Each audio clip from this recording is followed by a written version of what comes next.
नमस्कार। सामुदायिक radio Tikapur FM 101 मेगाहर्जको साप्ताहिक प्रस्तुति रेडियो कार्यक्रम समानताका स्वरमा यहाँलाई स्वागत छ। म पूर्ण विक।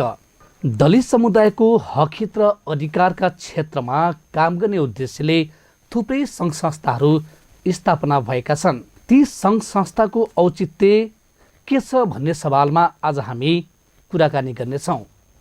आज हामीसँग कुराकानीका हिसाबमा आज हामीसँग उपस्थित हुनुभएको छ परियार समाज सशक्तिकरण मञ्च टिकापुरका सचिव पदम सिंह परियार। हामी उहाँलाई कार्यक्रममा स्वागत गर्छौँ। स्वागत छ यहाँलाई। धन्यवाद।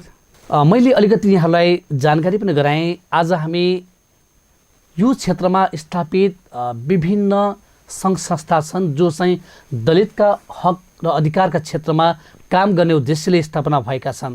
ती संस्थाको औचित्य, भूमिका र महत्त्व अथवा त्यो संस्थाको कार्यहरूलाई, ती संस्थाका उद्देश्यहरूलाई यहाँले कसरी हेरिराख्नु भएको छ? सर्वप्रथम त यो मलाई चाहिँ आफ्नो भनाइहरू राख्ने अवसर दिनुभयो, त्यसको लागि हार्दिक धन्यवाद दिन चाहन्छु।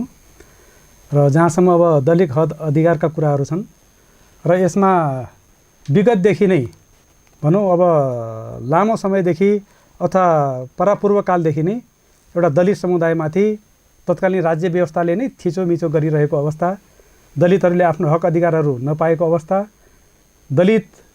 तत्कालीन कथित दलित समुदायले उनीहरूमाथि चाहिँ राज्यले एउटा विभेद गरिरहेको अवस्था र त्यो विभेदको कारक तत्त्वमा पनि तत्कालीन कानुनहरू, तत्कालीन व्यवस्थाहरू, तत्कालीन व्यक्तिहरूका सोचाइहरू, तत्कालीन राज्य सत्ता सञ्चालन गर्नेका व्यवहारहरू र उनीहरूले बनाउने नीति नियममा आधारित हुन्थ्यो र सो अनुसार तत्कालीन समुदाय सञ्चालन हुन्थ्यो। र त्यसमा चाहिँ एउटा जातीय व्यवस्था, एउटा वर्गीय व्यवस्था, एउटा वर्ण व्यवस्था बनाएर अनि मानव समुदायलाई 4 जातमा चाहिँ विभाजन गरेको अवस्था थियो, जसमा ब्राह्मण, क्षेत्री, वैश्य र शूद्र गरेर र दलित समुदाय भनेको एउटा शूद्र वर्गमा उनीहरूलाई क्याटेगराइज गरेर र उनीहरूलाई चाहिँ एउटा सबै वर्गको एउटा सेवामा उनीहरूलाई लगाउने, त्यसमा समर्पित गराउने, उनीहरूको सेवालाई चाहिँ स्वीकार गर्ने तर उनीहरूको श्रमलाई पनि स्वीकार गर्ने, तर उनीहरूलाई चाहिँ एउटा सामाजिक रूपमा चाहिँ बहिष्कार गर्ने, उनीहरूलाई सामाजिक रूपमा चाहिँ एउटा दमन गर्ने, उनीहरूमाथि थिचोमिचो गर्ने, राज्यको एउटा मूल धारमा उनीहरूलाई चाहिँ समाहित नगर्ने, कानुनी व्यवस्थामा पनि उनीहरूमा विभिन्न किसिमको विभेदहरू गर्ने, जसले गर्दा के भन्दाखेरि विगतदेखि नै चाहिँ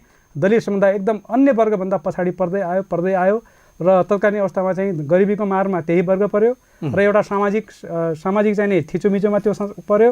एउटा राजनीतिक अवस्थामा चाहिँ उसले अगाडि बढ्न पाएन र एउटा चाहिँ शैक्षिक क्षेत्रमा पनि उनीहरूलाई एउटा चाहिँ पढ्नु हुँदैन, दलित समुदायको व्यक्तिले पढ्नु हुँदैन, उनीहरूको पढ्ने काम होइन, सेवा गर्ने मात्र काम हो भनेर उनीहरूलाई चाहिँ एउटा पढाइको अवसरबाट पनि वञ्चित गरिरहेको तत्कालीन राज्य व्यवस्थाको असर त्यो विगतमा केही लामो समयसम्म रह्यो र त्यो कारणले गर्दाखेरि के भन्दाखेरि दलितहरू चाहिँ वर्गीय हिसाबमा अथवा एउटा चाहिँ जातीय हिसाबमा पनि त्यो व्यवस्थाले गर्दा पछि सर्दै पर्दै आए र राज्यको त्यो व्यवस्थाले गर्दा अहिले चाहिँ नि अब भनौँ न एउटा सङ्घीय लोकतान्त्रिक गणतन्त्र आइसकेको अवस्थामा पनि अहिलेसम्म पनि उनीहरूले अझ हेर्ने हो भने राम्रोसँग चाहिँ नि उँभो टाउको गर्न सकेको अवस्था छैन। उनीहरूको चाहिँ नि अझै पनि पछौटेपन, अझै पनि उनीहरूमा अशिक्षा, अझै पनि उनीहरूमा अज्ञानता र राज्यले अहिलेको अवस्थामा केही नीति नियमहरू चाहिँ बनाए तापनि त्यो त्यति पर्याप्त पनि छैनन्, किनभने त्यो पर्याप्त नीति नियमहरू अहिले भइदिएको भए यो धेरै हदसम्म चाहिँ उनीहरूले एउटा न्याय पाउने थिए, तर चाहिँ त्यो चाहिँ त्यस्तो भएको छैन। किनभने केही शब्दावलीमा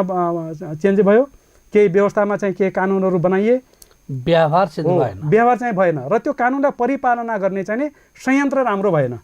र मेरो भनाइ के हो भनेपछि तत्कालीन अवस्थामा उनीहरूलाई त्यो व्यवस्था जस्तो अब भनौँ अब एउटा आर्य समाज हुँदाखेरि नै उनीहरू 4 वर्ण बाँट्यो, त्यसपछि चाहिँ एउटा जय स्थिति मल्लको पालामा पनि जाति व्यवस्था लादियो होइन, र उपल्लो जाति भनेर एक किसिमको क्याटेगराइज गरियो, तल्लो वर्ग भनेर चाहिँ तल्लो जाति अथवा निम्न जाति भनेर एक किसिमलेको चाहिँ क्याटेगराइज गरियो र निम्न जातिका वर्गहरूले उति बेला चाहिँ एउटा राम्रोसँग लुगा लाउन नपाउने होइन, एउटा विवाह हुँदाखेरि पनि एउटा घोडामा चढ्न नपाउने, एउटा टोपी लाउनु पर्दाखेरि पनि त्यो ठाडो टोपी गरेर लाउन नपाउने होइन, र बाटोमा हिँड्दाखेरि नै उसले चाहिँ टाउको झुकाएर हिँड्न पर्ने होइन, र उसले चाहिँ राम्रोसँग सम्पत्ति राख्न नपाउने, उसले चाहिँ आफ्नो एउटा जग्गा जमिनमाथि आफ्नो अधिकार चाहिँ स्थापित गर्न नसक्ने र एउटा दासकै रूपमा चाहिँ उनीहरूलाई चाहिँ त्यो राखिराख्ने, उनलाई तल पारिराख्ने, उनबाट आफ्नो कामहरू लिइराख्ने, उनीहरूको श्रम शोषण गर्ने र त्यसरी चाहिँ उनीहरूलाई चाहिँ सधैँभरि तल पारिराख्ने र उनीहरूबाटको आफ्नो चाहिँ एउटा श्रमलाई मात्र युज गर्ने, त्यो किसिमको ऊ भयो, त्यो एक प्रकारको थिचोमिचो नै थियो र तत्कालीन चाहिँ सोच, तत्कालीन चाहिँ व्यवस्थाले त्यसलाई चाहिँ उब्जाएको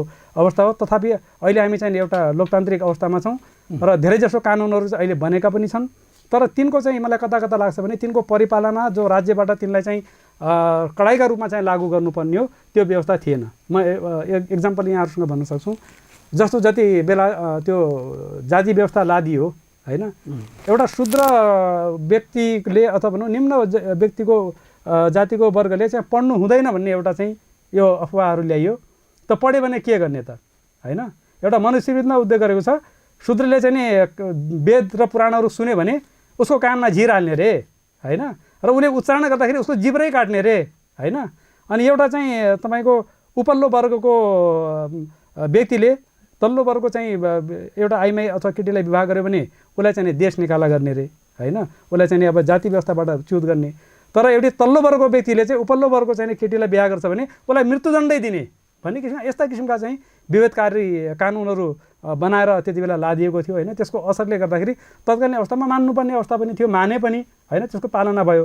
र त्यो चाहिँ त्यो कडा व्यवस्थाले गर्दाखेरि के भयो त भन्दाखेरि मान्छे डराए हैन, मान्छेलाई एउटा चाहिँ कानुनको चाहिँ नि डर पनि भयो र त्यो पालना भयो। तर अहिले के छ भने शब्दहरूमा र एउटा चाहिँ लाइनहरूमा चाहिँ त्यो कानुनमा व्यवस्था भयो, तर त्यसको कडाइका रूपमा चाहिँ परिपालना नभएको कारणले गर्दाखेरि अहिले अझै पनि अब दलित समुदायहरू थिचोमिचोमा परेको हैन, उनीहरूले अझै न्याय पाउन नसकेको, उनीहरूको पक्षमा अझै पनि एडभोकेसी नपुगेको चाहिँ अवस्था छ सर अहिले। जस्तो यहाँले भन्नुभएको जति पनि कुराहरू छ हैन, हिजोको दिनदेखि दलित समुदाय कुनै न कुनै बाहनामा चाहिँ पिल्सिरहेको अवस्था हो हैन। दलित समुदायमाथि कुनै न कुनै बाहनामा अझै पनि छैछिटो अथवा विभेद कायमै छ। यो विभेद अथवा यी व्यवहारहरूलाई चाहिँ न्यूनीकरण गर्नका लागि र दलित समुदायको वकालत गर्नका लागि जसरी सङ्घ संस्थाहरू चाहिँ दलित अधिकार सम्बन्ध सङ्घ संस्थाहरू स्थापना भएका थिए, ती सङ्घ संस्थाहरूले यो क्षेत्रमा काम गर्न सके या सकेनन्, के छ यहाँको मूल्याङ्कन? अब यसमा के छ भनेपछि अब हुन त अब त्यो राज्यले एउटा चाहिँ नि ऊ पनि गर्यो होइन, एक किसिमको चाहिँ सुविधाहरू पनि दियो, आफ्नो हक अधिकारको लागि चाहिँ आफ्नो एउटा सङ्घ संस्थाहरू खडा गर्ने एउटा चाहिँ अधिकार पनि दिएको छ, त्यो एकदमै राम्रो व्यवस्था हो। तथापि अब एउटा दलित चाहिँ मुद्दाहरूमा विभिन्न किसिमका चाहिँ त्यसलाई समाधान गर्नको लागि सङ्घ संस्थाहरू पनि भए। तर अब सङ्घ संस्थाहरूको पनि के छ भनेपछि एउटा निश्चित उद्देश्य राखेर उनीहरूले सङ्घ संस्था खोले र त्यो उद्देश्यमा उनीहरूको वकालत पनि रह्यो। तथापि के रह्यो त भन्दाखेरि राज्यको व्यवस्था जुन छ, राज्यको व्यवस्थामा अझै एउटा कानुनी रूपमा त्यसमा चाहिँ अब अलिकता कडाइका साथमा त्यो अगाडि आएको देखिएन होइन। र अब प्रयासहरू नगरेका होइनन्, विभिन्न किसिमका संस्थाहरू अझै पनि खडा भइरहेछ। र मैले एउटा इक्जाम्पल दिएँ, अहिले अब हाम्रो यो परिवार समाज सशक्तिकरण मञ्च टिकापुर भनेर हामीले चाहिँ अब यहाँका चाहिँ अब भनौँ न अब परिवार समुदायका एउटा अब अगुवाहरू र एक किसिमका बुद्धिजीवी वर्गहरू बसेर र ठिक छ अब दलितभित्र पनि अब थुप्रै किसिमका दलित भनेको एउटा परिवार थरी मात्रै छैन, त्यसमा चाहिँ अब हाम्रो विश्वकर्मा दाजुभाइहरू पनि छन् होइन, वादी समुदायका चाहिँ हाम्रो दाजुभाइहरू पनि हुन्छ, अन्य समुदायका पनि छन् र थुप्रै छन् त्यसमा। तब अहिले के छ भन्दाखेरि अब हामीले चाहिँ समग्र रूपमा चाहिँ एउटा त हामीले चाहिँ बनाउन सकेका छैनौँ, कमसेकम चाहिँ एउटा हामीले एक थरीको समाजहरू चाहिँ बनाऊँ, आफ्नो समाज बनाऊँ। त्यो समाज बनाउँदाखेरि के हुन्छ भने एक ढिक्का हुने, एक गोलमेच हुने र त्यसमा यी समस्याहरू र मुद्दाहरूलाई हामीले उठाउने, जसले गर्दाखेरि अब विभिन्न समुदायको यो भित्रका पनि चाहिँ हाम्रो पिल्सेका जति पनि समुदायका दाजुभाइहरू छन् उनीहरूसँग पछि हातेमालो गर्दै एक आपसमा चाहिँ नि अब एउटा साझा मुद्दाहरूमा अब हामीले चाहिँ एक आपसमा मिलेर एक आपसमा हामीले चाहिँ आफ्ना चाहिँ एजेन्डाहरूलाई चाहिँ समष्टिगत रूपमा चाहिँ एकीकरण गरेर त्यसरी लैगयो भने हामी पनि एउटा दरिलो हुन्छौँ होइन, हाम्रो आवाजहरू चाहिँ बुलन्द हुन्छन् र सम्बन्धित ठाउँमा हाम्रो आवाजहरू पुग्छन् र न्यायको पक्षमा हामीले चाहिँ धेरै हदसम्म हामीले वकालत गर्न सक्छौँ भनेर त्यस किसिमले चाहिँ एउटा संस्थाहरू हामीले चाहिँ उ गरेका छौँ। र अब हामीले गरेको चाहिँ हाम्रो दीर्घकालीन उद्देश्य नै के छ भन्दाखेरि अहिले एउटा कारण चाहिँ पिछडिनुको कारण चाहिँ के छ भन्दाखेरि दलित समुदाय एउटा कारण त तत्कालीन चाहिँ अब राज्य व्यवस्था नै हो, तत्कालीन कानुनहरू नै विभेदकारी थिए, तत्कालीन व्यवस्था नै विभेदकारी थियो र तत्कालीन व्यक्तिहरूका सोच नै अब विभेदकारी थिए र त्यो चाहिँ अझ लामो सम्झा त्यो मानसिकता नै के छ भनेपछि हामीले चाहिँ तल्लो वर्गलाई चाहिँ सधैँभरि उनलाई चाहिँ मतलब तलै पार्ने होइन, उनीहरू त माथि आयो भनेपछि आफूलाई चाहिँ बेनिफिट हुँदैन भनेर एउटा स्वार्थको हिसाबले चाहिँ त्यसरी गरिएको अवस्था थियो होइन। तर अहिले चाहिँ जनचेतना छ होइन, अहिले चाहिँ यो हुनु हुँदैन भने धेरै जसो अब हाम्रो जनसमुदायको हाम्रा बुद्धिजीवीहरू सबै वर्गको चाहिँ एउटा आवाज छ, तर त्यो आवाजलाई अलिकता चाहिँ कानुनी रूपमा अलि दरिद्र रूपमा लिन सकिएको छैन र अब यो दलितसँग सम्बन्धित कतिपय अब खुलेका सङ्घ संस्थाहरू छन् होइन, त्यसमा अब हाम्रो पनि एउटा समुदाय छ र हाम्रो एउटा लक्ष्य के छ भन्दाखेरि अहिले यो पछाडि पर्नुको कारण राज्य व्यवस्था मात्रै हो त हो, 100% राज्य व्यवस्था हो तत्कालीन सामाजिक सांस्कृतिक संरचनाहरू त्यसको लागि चाहिँ एउटा आर्थिक स्ट्रक्चरहरू त्यो पनि बाधकहरू थिए। तर अहिले चाहिँ नि एउटा डेमोक्रेटिक प्रणालीमा आइसकेपछि अहिले पनि के रह्यो त भन्दाखेरि अब जो अलि पछि परेका समुदायहरू छन्, जो चाहिँ अलिकता शिक्षाको क्षेत्रमा चाहिँ अलि ब्याक छन्, जो जनचेतनाको अघि क्षेत्रमा ब्याक छन् र उनीहरूलाई चाहिँ हामीले कसरी सचेतीकरण लगाएर हामीले चाहिँ नि त्यो संस्थाको नामै सशक्तिकरण भनेर राखेको छ, इम्पावरमेन्ट भनेर राखेका छौँ। त्यसको एउटै किन त भन्दाखेरि जहाँ अब यो भित्रका पनि एकदमै पिछडिएका जो यति एकदमै गरिब छन् होइन, उनीहरूलाई चाहिँ पढाइबाट वञ्चित छन् ती केटाकेटीहरू त्यो समुदायभित्रका भनेपछि उनीहरूलाई शिक्षाको पाटोमा कसरी ल्याउन सकिन्छ होइन, हामीले चाहिँ यो चाहिँ मञ्चको तर्फबाट के कसरी पहल कदमीहरू हामीले चाहिँ गर्न सकिन्छ ती बालबालिकाहरूलाई चाहिँ विद्यालयमा नियमित गर्नुको लागि र त्यो एउटा चाहिँ हाम्रो चाहिँ उद्देश्य राखेका छौँ। र अर्को चाहिँ के छ त भन्दाखेरि अब सामाजिक सांस्कृतिक रूपमा अलि ब्याक भइसकेपछि हाम्रो ब्याक हुनुका कारण के छन् त, अन्तर्निहित कारणहरूलाई पनि हामीले खोतल्ने हो। हामीले एउटा अर्को पक्षलाई एउटा राज्यलाई मात्र सधैँ दोष दिने होइन कि हामीभित्र पनि पछड्नु पर्नुका के कारणहरू छन् त, ती कारणहरूलाई चाहिँ केलाएर त्यसबाट चाहिँ अब हामीले अलिकता चाहिँ नि अगाडि जानु, एक स्टेप अगाडि हामीले पनि आफ्ना चाहिँ अब व्यवहारहरू आफ्ना कुराहरूलाई अगाडि लानु पऱ्यो होइन। शिक्षाको अभाव छ भने त्यहाँ शिक्षा पुर्याउनु पऱ्यो। अब कानुनमै कतिपय अब अहिले दलित अधिकारका कुराहरू आएका छन् होइन, त्यो सबै कानुनी व्यवस्था बारेमा सबैलाई थाहा छ त छैन। केही व्यक्तिहरूलाई चाहिँ दलित अधिकार अहिले के छन् त होइन, उनीहरूले आफ्नो न्याय पाउने बाटाहरू के छन् त, राज्यले त व्यवस्था गरिदिएको छ होइन, तर ती बाटाहरू के छन्, कसरी त्यहाँ चाहिँ हामीले चाहिँ आफ्नो एडभोकेसी गर्न सकिन्छ, हामीले पाउने हक अधिकारहरू के छन् त भन्ने बारेमा धेरै अनभिज्ञता छैन।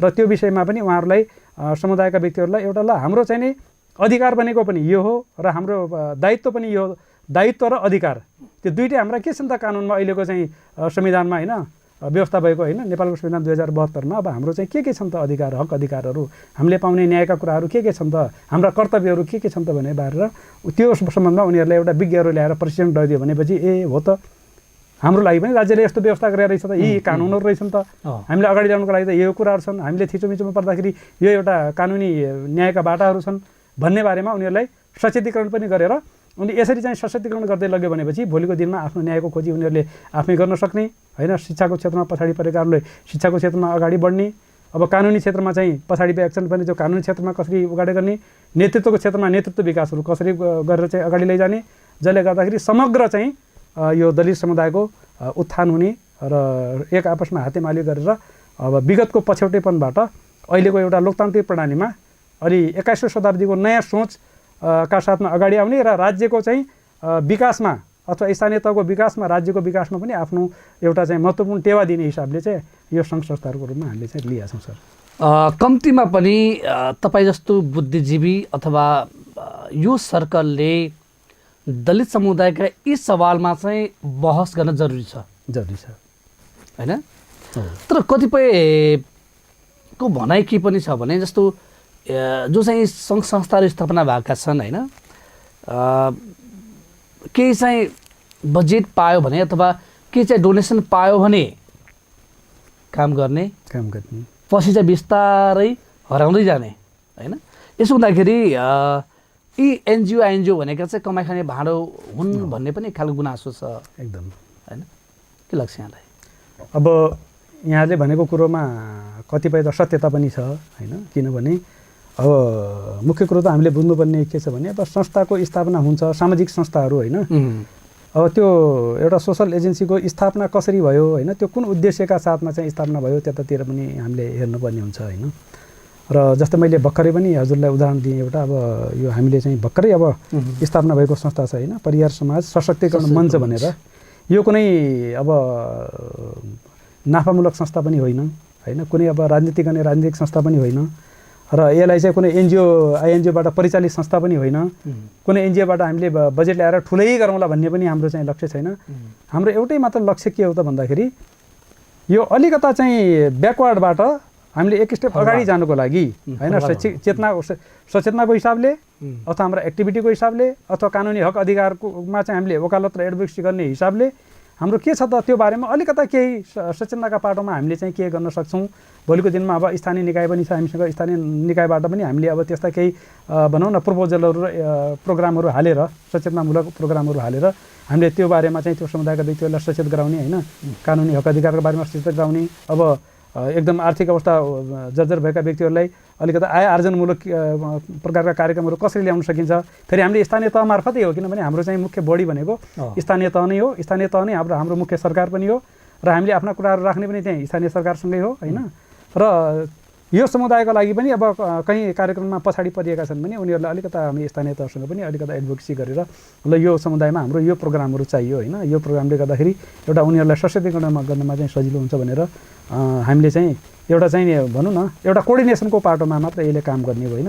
यसले कुनै सङ्घ संस्थाबाट ठुलै बजेट ल्याएर, कुनै एनजिओबाट ठुलै बजेट चाहिँ हासिल गरेर अथवा देश विदेशको कुनै संस्थाबाट हामीले ठुलै बजेट पाएर ठुलै कार्यक्रमहरू गर्ने, अब धेरै कर्मचारीहरू त्यहाँ राख्ने, धेरै चाहिँ गर्ने त्यस्तो किसिमको हाम्रो चाहिँ ऊ पनि छैन होइन।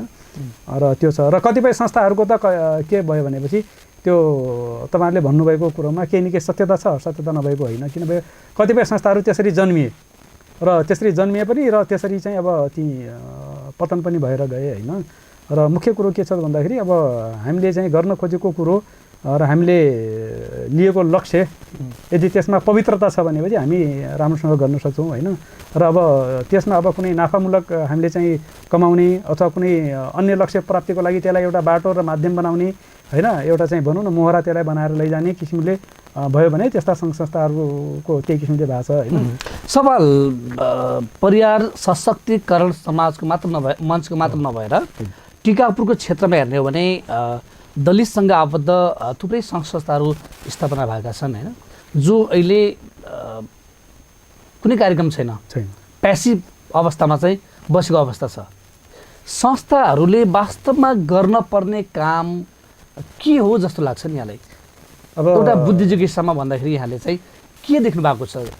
अब यसमा हजुरले राम्रो प्रश्न उठाउनु हो। किनभने अब एउटा सामाजिक संस्था होइन, एउटा सामाजिक संस्था भनेपछि उसको उद्देश्य नै समाजको उत्थानका लागि हुन्छ होइन। अब त्यो बृहत चाहिँ एउटा सामाजिक उत्थानका लागि जन्मेको संस्थाले त्यही किसिमको आफ्नो लक्ष्य र उद्देश्यका लागि चाहिँ काम गर्नुपर्ने हुन्छ होइन। र त्यो उद्देश्यमा हामीले चाहिँ ध्यान दिन सकेनौँ भने अब त्यो संस्थाको औचित्य पनि रहँदैन र त्यो संस्थाले आफ्नो लक्ष्य प्रगतिको कार्यहरू पनि गर्न सक्दैन। र अहिले टिकापुरमा पनि अब दलित उत्थानका लागि संस्थाहरू नभएको होइन, संस्थाहरू भएकै हो।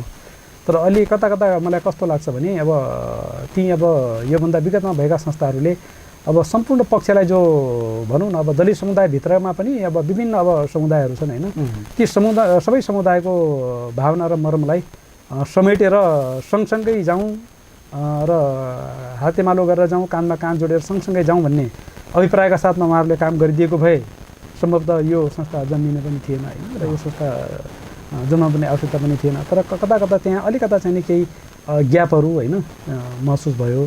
र हुन त अब त्यो धेरै ठुलो ग्याप त होइन र अब तैपनि एक प्रकारको ग्याप हो, किनभने सबै पक्षलाई चाहिँ त्यसमा समेटेर लैजानु पर्ने, सम्बोधन गर्न सकिएन होइन। त्यसमा सम्बोधन गर्न नसकिँदाखेरि कतै अब भनौँ न केही व्यक्तिहरूले अब त्यो संस्थालाई चाहिँ चलाइराख्ने होइन, र अन्य व्यक्तिहरूको त्यसमा चाहिँ सुनवाई नहुने एक प्रकारले भइसकेपछि ल ठिक छ त अहिलेलाई चाहिँ त्यो छ भने कमसेकम अब समुदायभित्रको हाम्रो पनि एउटा समुदाय हामी खडा गरौँ। तर त्यो समुदाय भनेको फेरि त्यसै चाहिँ हाम्रो चाहिँ सामाजिक संस्थालाई फेरि सपोर्ट गर्नुको लागि हो, त्यसको निम्ति एउटा बल दिन्छ यसले। किनभने हाम्रो चाहिँ दलित समुदायभित्र पनि हाम्रा चाहिँ यी चाहिँ हाम्रा संस्थाहरू छन् है, र यी सबै भनेको हाम्रो एउटा पावर, त्यसले एउटा पावर दिने काम गर्छ त्यो संस्थाहरूलाई पनि, त्यो पावरको रूपमा यसले काम गर्नेछ होइन भन्ने म चाहन्छु। र अब भोलिको दिनमा अब यो अलग्गै अब हामीले त दीर्घकालीन लक्ष्यमा चाहिँ अब मैले अब हाम्रो संस्थाको कुरा गर्दाखेरि हाम्रो दीर्घकालीन लक्ष्य नै के छ भन्दाखेरि अब बृहत चाहिने दलित समुदायको उत्थानका लागि अब अन्य समुदायसँग पनि त्यो भित्रका अन्य चाहिँ हाम्रो संस्थाहरूसँग पनि हामीले हातेमालो गर्दै जाने र अन्ततः आवश्यकता पऱ्यो भने त्यसलाई फेरि मर्ज पनि गर्ने, त्यसलाई पनि मर्ज गरेर हामी सँगै जाने भन्ने हाम्रो हो। त्यसलाई मर्ज गरेर एउटै संस्थाको रूपमा हाम्रो साझा संस्थाको रूपमा पनि बनाउने भन्ने पनि यो छ। अब यो जस्तो दलित शब्द हामी कुरा गर्दै जाँदाखेरि होइन केही समय पहिले दलित शब्द भएकै कारण चाहिँ छुवाछुत जन्मिएको हो भन्ने एक खालको गुनासो पनि थियो। केहीको व्यक्तिहरूको भनाइ दलित शब्द नै हटाउनुपर्छ भन्ने पनि थियो होइन? थियो। के लाग्छ यहाँलाई, दलित शब्द हटाउनुपर्छ? अब सम्बोधन हुन्छ? यसमा यस्तो छ, अब यसमा कस्तो छ भने अब हामीले चाहिँ अब भारतकै अब एउटा इतिहासलाई हेर्दाखेरि होइन, तत्कालीन अब भारतको चाहिँ नि एउटा संविधान निर्माता डाक्टर भीमराव अम्बेडकर, उहाँ पनि एउटा अब दलित समुदायकै हुनुहुन्थ्यो होइन, र उहाँ देशको एउटा ठुलो विद्वान पनि हो, र उहाँले भारतमा पनि अब दलित समुदायभित्र त्यहाँ अछुत भन्ने होइन, उनीहरूलाई अब भित्र अब चाहिँ एक किसिमको विभेद गरिने तत्कालीन कानुनमै त्यो विभेदीकरण थियो। किनभने अब भारतको चाहिँ नि अब एउटा सामाजिक सांस्कृतिक संरचना र नेपालको सामाजिक सांस्कृतिक संरचनामा कुनै खासै अन्तर छैन होइन, र त्यही अब हामी कहाँ पनि हो, र त्यही अब उताको चाहिँ आर्य समाज, हाम्रो पनि त्यही आर्य समाज हो, उताको चाहिँ हिन्दू संस्कार, हाम्रो पनि हिन्दू संस्कार हो, उता तत्कालीन केही अवस्थामा राज संस्था थियो र पछि गएर त्यो हट्यो, हामी कहाँ चाहिँ अहिले राज संस्था हट्यो होइन, राज्य व्यवस्था त्यही हो, सिस्टम हो, र त्यो सिस्टम भनेको त्यहाँ र यहाँ एउटै हो, र त्यसमा पनि अब एउटा वर्ग विभेद होइन, एउटा जाति विभेदको व्यवस्था थियो तत्कालीन अवस्थामा होइन, र अब निम्न जाति अथवा तल्लो जाति भनेर सम्बोधन गरिन्थ्यो। अब ब्राह्मण, क्षेत्री, वैश्य, शूद्र भनेर एउटा शूद्र भनेको सबभन्दा तल्लो जाति हो भन्ने किसिमले पनि सम्बोधन गरिन्थ्यो। र अहिले चाहिँ के छ भन्दाखेरि अब त्यो व्यवस्थालाई अलिकता उनीहरूलाई केही न्याय दिनुपर्छ होइन, उनीहरूलाई चाहिँ राज्यको व्यवस्थामा चाहिँ मूलधारमा ल्याउनुपर्छ भनेर अब डाक्टर अम्बेडकरको त्यो एउटा संविधान बनाउने चाहिँ टिमले नै अब एक किसिमको व्यवस्था गर्यो, एउटा आरक्षणको व्यवस्था होइन, एक किसिमको चाहिँ नि अब उनीहरूलाई चाहिँ आरक्षणको व्यवस्था चाहिँ गरेको थियो होइन, र अहिलेसम्म पनि छ। र त्यो आरक्षणको व्यवस्थाले के गर्यो त भन्दाखेरि अब तत्कालीन अवस्थामा पछि परेका अब समुदायहरू अब भन्दाखेरि अब दलित समुदाय भनेर सम्बोधन गरिन्छ, र उनीहरूको लागि आरक्षण दिनुपर्छ होइन। जस्तो अब भनौँ न, अब एकातिर चाहिँ ठुलो खाड्डो छ, एकातिर चाहिँ उच्च मैदान छ, र त्यसलाई चाहिँ अलिकता चाहिँ साम्य पार्नुको लागि त हामीले के गर्नुपर्ने हुन्छ त, अलिकता चाहिँ त्यो उँटो डाँडोबाट पनि केही माटो खाड्डोमा हाल्नु पऱ्यो होइन, त्यो खाड्डोलाई पनि अलिकति माटोले माथि ल्याउनु पऱ्यो, र त्यो त्यसले गर्दाखेरि खाड्डो पनि अलि माथि आउँछ, र माथि बढी उच्च भएको डाँडो पनि अलिकता साम्यमा गयो भने अलिकति चाहिँ हाराहारीमा केही ब्यालेन्स हुन्छ कि भनेर त्यो अहिले चाहिँ गर्यो होइन। त्यसलाई अब ठ्याक्कै चाहिँ अब भनौँ न, अब यो के भन्छ भन्दाखेरि पोजिटिभ डिस्क्रिमिनेसन भन्छ होइन, सकारात्मक विभेदीकरण भन्छ होइन। र त्यो भनेको चाहिँ कस्तो भनेपछि ल एउटा वर्ग पछि रह्यो, अब त्यो पछि रहनुका यावत कारणहरू छन् होइन, त्यो सामाजिक सांस्कृतिक संरचनाको कुराहरू छन्, त्यो व्यवस्थाका कुराहरू छन्, राज्यले तत्कालीन अवस्थामा बनाएका नीति नियम र कानुनका व्यवस्था छन्, तत्कालीन राज संस्थाले ल्याएका संस्कारहरू छन्, हिन्दू संस्कारभित्रका पनि केही प्रचलनहरू छन्, र त्यसले गर्दाखेरि त्यो चाहिँ बनाएको थियो। तर चाहिँ अब अहिले चाहिँ त्यसलाई अब हामीले चाहिँ एउटा सकारात्मक विधिकरण गरेर उनीहरूलाई चाहिँ राज्यको मूलधारमा ल्याउनको लागि आरक्षण दिनुपर्छ होइन। र म हजुरलाई एक्जाम दिउँ, अब एउटा विदेशमा अमेरिकामा पढेर आएको होइन, अथवा भारतको एउटा उच्च युनिभर्सिटीबाट पढेर आएको एउटा स्टुडेन्ट र नेपालको एउटा सामान्य चाहिँ नि सामुदायिक विद्यालयमा पढेको स्टुडेन्टको चाहिँ एउटा शैक्षिक स्तरमा केही न केही विभेद त केही न केही फरक पर्छ, केही न केही 19-20को फरक परिहाल्छ भनेपछि एउटा एकै किसिममा सबैलाई कम्पिटिसन गराउने भनेपछि आखिर चाहिँ अलिकता चाहिँ ऊ भएको व्यक्तिहरू चाहिँ त्यहाँ जान सक्दैन र कहिले पनि त्यहाँ जान सक्दैन। त्यसैले केही न केही अलि विभेदीकरण ल्याउनुपर्छ, केही न केही अब हामीले सकारात्मक रूपमा उनीहरूलाई पनि माथि लिनुको लागि एक स्टेप उनीहरूलाई अवसर दिनुपर्छ भनेर त्यो सकारात्मक विभेदीकरण गरेको होइन। त्यो किसिमको चाहिँ आरक्षण प्रणालीहरू ल्याएको हुन त अब अहिले त्यो आरक्षण प्रणालीको पनि विभिन्न ठाउँबाट कसैले चाहिँ विरोध आइरहेछ, कसैले राम्रो भनिरहेछन्, कसैले नराम्रो भनिरहेछन्। र अब जहाँसम्म हजुरले प्रश्न उठाउनु भएको चाहिँ कुरो छ होइन, र मलाई के लाग्छ भनेपछि अब हामीले चाहिँ सङ्घीय लोकतान्त्रिक गणतन्त्रको व्यवस्था ल्याइसकेपछि अब यो दलित भन्ने शब्द नराखेकै जाति हुन्थ्यो जस्तो मलाई पनि लाग्छ। किनभने यो चाहिँ अब विगतमा तल्लो वर्ग भन्नु, निम्न जाति भन्नु र अहिले चाहिँ दलित बनाउनुमा अब मान्छेको बुझाइ लगभग उस्तै किसिमको छ होइन, त्यो एकै प्रकारले हो। अब नाकलाई सोझै समातेर चाहिँ तल्लो जाति अथवा निम्न जाति भनेर हुन्थ्यो, अब घुमाएर चाहिँ दलित भनेर चाहिँ नाक समात्ने प्रयासहरू भयो। अब त्यसले खासै त्यति चाहिँ फरक पार्दैन। र तर यो शब्द हटाउँदैमा विभेद त नहट्ला नि, सोचाइ त फरक छ नि त। सोचाइ फरक छ सर। यसमा के छ भनेपछि अब जस्तो अब तत्कालीन अवस्थामा अब तल्लो वर्गमा को क्याटेगोरी पर्यो र माथिल्लो वर्गमा को क्याटेगोरी पर्यो भनेर त राज्यले नै व्यवस्था गरेको थियो नि त होइन। जयसिद्धि मल्लको पालामा गरेको राज्य के अरे जातिगत व्यवस्थाले नै त्यो गरेको थियो होइन। र त्यसमा के हुन्थ्यो भनेपछि उनीहरूलाई चाहिँ कुन कुन कास्टले के गर्ने, कुन कुन जातिले के गर्न पाउने, के गर्न नपाउने, यो जातिले यो गर्न पाउने, यो जातिले यो गर्न नपाउने भनेर प्रष्ट रूपमा त्यो कानुनमै उनीहरूले चाहिँ त्यो व्यवस्थै गरेका थिए। र त्यो व्यवस्था जसले पालना गर्दैन तिनीहरूलाई चाहिँ हदैसम्मको चाहिँ कारबाही र उनीहरूलाई यहाँसम्म कि मृत्युदण्ड समेत दिने किसिमको चाहिँ व्यवस्थाहरू पनि लादेका थिए। त्यो प्रकारले लादिएको थियो। तर अहिले चाहिँ के भन्दाखेरि त अहिले अब सङ्घीय लोकतान्त्रिक अब मुलुक 2020बाट नि अब चाहिँ जातीय व्यवस्था त त्यसै पनि अन्त छ नि त होइन भन्न त भन्नलाई त त्यहाँ त लेख्नु त लेख्यो होइन। मुलुक आएको अब 2020 सालदेखि अब यता अहिले त झन्डै 60 वर्ष नागिसक्यो, खै त भएको छैन होइन। त्यो व्यवस्थाहरू त्यो सोचहरू परिवर्तन भएको छैन। र यसमा चाहिँ अब के छ त भन्दाखेरि अब हामीले चाहिँ कानुनमा चाहिँ बरु अब यो दलित भन्ने शब्द नराखेर र जहाँ अब दलित भन्ने शब्द राख्यो भनेपछि अब होइन मैले एउटा अब यो एउटा म अब साइन्स क्षेत्रको पनि अलिकता म होइन मेरो अब सानो ब्याकग्राउन्ड मैले साइन्सको पनि भएको हुँदाखेरि मैले के भन्न चाहन्छु भन्दाखेरि जस्तो अब हामीले एउटा के अरे गिलासमा अलिकति पानी लियौँ, त्यो पानीमा हामीले चाहिँ चिनी हालौँ होइन। र साइन्टिफिक भाषामा के ले भन्छ त पानी भनेको चाहिँ तपाईँको सोलभेन्ट भयो, त्यसलाई घोलक भयो होइन। र चिनी भनेको सल्युट भयो होइन। त्यसैले अब पानीमा हामीले घोल्दाखेरि त्यो चाहिँ एउटा मिश्रण हुने हो होइन। एउटा घोलक हुन्छ, एउटा चाहिँ अब त्यो घुलित पदार्थ हुन्छ होइन। भनेपछि अब हामीले चाहिँ अब कानुनमा दलित भन्ने व्यवस्था गरिसकेपछि दलक को त हु इज दलक, त्यो दलक पनि परिभाषित गर्नु पऱ्यो नि त होइन। एउटा दलित हामीले शब्द चाहिँ राखेपछि दलक को त होइन, त्यो दलकको पनि परिभाषित हुनु पऱ्यो नि त। त्यसैले यो शब्द नै चाहिँ कानुनमा राख्नु चाहिँ त्यो गलत भएको हो होइन। किनभने बरु चाहिँ दलित शब्द दलित वर्गको त्यो शब्दको सट्टा बरु पछि परेको समुदाय होइन अथवा पिछडिएको समुदाय भनेर राख्नुपर्ने हो। अब पिछडिएको कारणहरू तफसिल के छन् अब त्यो विगत इतिहासले पनि देखाउँछ, अहिले पनि छ होइन। पछि परेको समुदाय भन्दाखेरि एक किसिमले चाहिँ त्यो अलिकता सम्मानित हुन्छ होइन। दलितै भन्दाखेरि त अब त्यो दलिएका हुन्, यी पिल्सिएका हुन्, यिनलाई दल्नै पर्ने हो, यिनलाई पेल्नै पर्ने हो भन्ने किसिमको त्यो मानसिकताबाट मान्छेले उँभो हुन पाउँदैन। त्यो अझै पनि त्यो मानसिकता कतै न कतै रहिरहन्छ होइन। त्यसैले यो शब्दमै पनि अलिकता परिमार्जन गर्नुपर्छ। बरु दलित भन्दा बरु पछि परेका समुदायहरू अथवा पिछडिएको समुदाय भन्न चाहिँ बढी उपयुक्त हुन्छ जस्तो मलाई पनि लाग्छ होइन। यसमा चाहिँ धेरै बहस पनि भइरहेछ। अब नेपालको कानुन भने त अब यो अब जनताले बनाएको कानुन हो होइन। समय सापेक्ष पछि परिवर्तन पनि आउला। हुन त अब भारत जस्तो देशमा अहिलेसम्म परिवर्तन गर्न सकेका छैन होइन।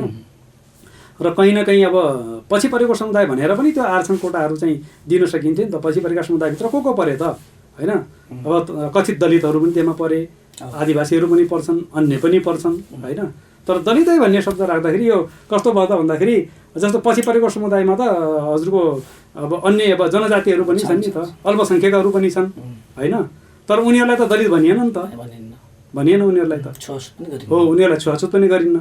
तर दलित भन्ने शब्द कसका लागि गरेको भन्दा जो विगतमा चाहिँ अब तल्लो वर्ग भनेर चाहिँ सम्बोधन गरिन्थ्यो, जसलाई चाहिँ अब एउटा अछुत भनेर सम्बोधन गरिन्थ्यो, जसको हातको चाहिँ पानी चाहिँ नचलाउनेसम्मका चाहिँ व्यवहारहरू गरिन्थे, त्यस्तो वर्गलाई मात्र चाहिँ अब दलित भनेर क्याटेगराइज गर्यो। तर एक प्रकारको यो अहिलेको लोकतान्त्रिक कानुनमा पनि एक प्रकारको भनौँ न एक प्रकारको यो इन्डाइरेक्ट चाहिँ डिस्क्रिमिनेसनै हो जस्तो मलाई लाग्छ सर। हस्, हामी कुराकानीको अन्त्यतिर आएका छौँ। अन्त्यमा मैले सोध्न बिर्सेको र यहाँले भन्न चाहेको के छ? सर्वप्रथम त कस्तो छ भनेपछि अब हजुरले धेरै कुराहरू चाहिँ राख्ने अवसर दिनुभयो, त्यसको लागि म हजुरलाई धन्यवाद दिन चाहन्छु। र अर्को म चाहिँ भन्न के चाहन्छु भने अब यो विषयमा अब एउटा अब समानता होइन। अब समानता अब हामीले गर्दाखेरि अब सामाजिक रूपमा समानता पाउनुपर्छ, सामाजिक रूपमा सबैले अवसरहरू पाउनुपर्छ, सामाजिक मूल्य र मान्यतामा सबैको चाहिँ पहुँच हुनुपर्छ, राज्यका चाहिँ नीति नियम र कानुनहरूमा सबैको पहुँच हुनुपर्छ, न्याय सम्पूर्ण समुदायले पाउनुपर्छ होइन। चाहे अब कथित दलित भनौँ अथवा चाहिँ उपल्लो वर्गहरू भनौँ, जुनसुकै प्रकारले अब भने पनि अब सबैले समान रूपमा चाहिँ बाँच्ने अधिकार पाउनुपर्छ।